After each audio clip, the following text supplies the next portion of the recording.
ચલો ready start. નામદાર કોર્ટનું અવલોકન અને નિષ્કર્ષના કારણો.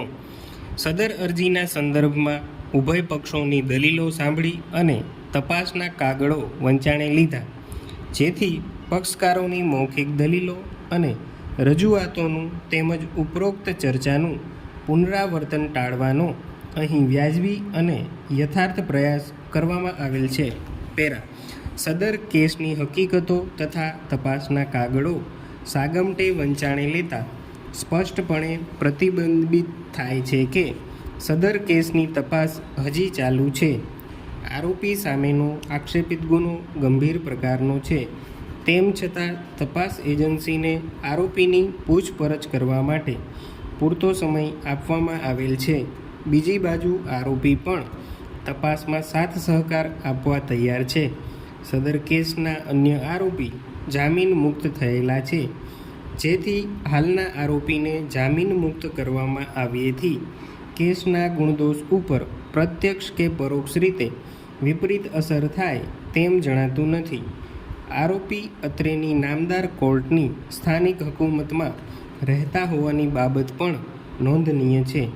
જો કે ગુનાની ગંભીરતા અને ગુનાનો પ્રકાર તેમજ ગુના સામે સજાની જોગવાઈ ધ્યાને લેતા તેમજ ખટલા દરમિયાન આરોપીની હાજરી સરળતાથી સુનિશ્ચિત કરવાના શુભ આશય સાથે હાલના કિસ્સામાં આરોપીની તરફેણમાં જામીન મુક્ત કરવા માટેની વિવેકાધીન સત્તા વાપરવાનું કડક શરતોને આધીન ન્યાયોચિત જણાતું હોય નીચે મુજબનો આખરી હુકમ કરવામાં આવે છે. આખરી હુકમ.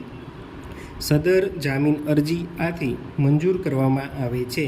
કથિત આરોપીને ₹50,000 અંકે ₹50,000 પૂરાના સ્થાનિક રહેવાસી હોય અને 58 વર્ષથી વધુની ઉંમરના વયોવૃદ્ધ ન હોય તેવા સદ્ધર જામીન તથા તેટલી જ રકમના જાત મુચરકા રજૂ કર્યેથી તેમજ આરોપી દ્વારા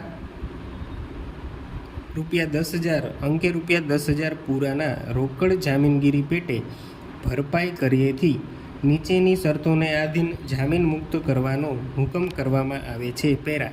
વધુમાં ન્યાયિક કાર્યવાહી દરમિયાન મજકૂર આરોપીની હાજરી સુનિશ્ચિત કરવાના શુભ આશયથી આ કામના આરોપીને પોતાના પાસપોર્ટ સાઇઝના 3 ફોટા તથા મતદાન ચૂંટણી કાર્ડ, આધાર કાર્ડ અને ડ્રાઇવિંગ લાયસન્સની ખરી નકલ 3 સેટમાં તપાસ કરનાર અમલદારને આ હુકમની તારીખથી દિન 7માં સ્વખર્ચે પૂરી પાડવાનો હુકમ કરવામાં આવે છે.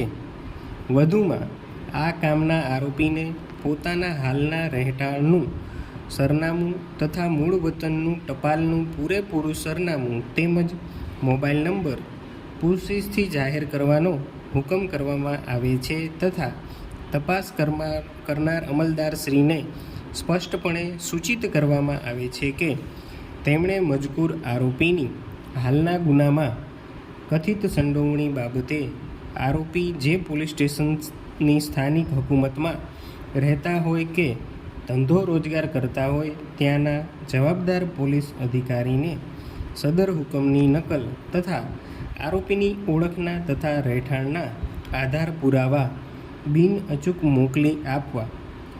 પેરા. શરતો.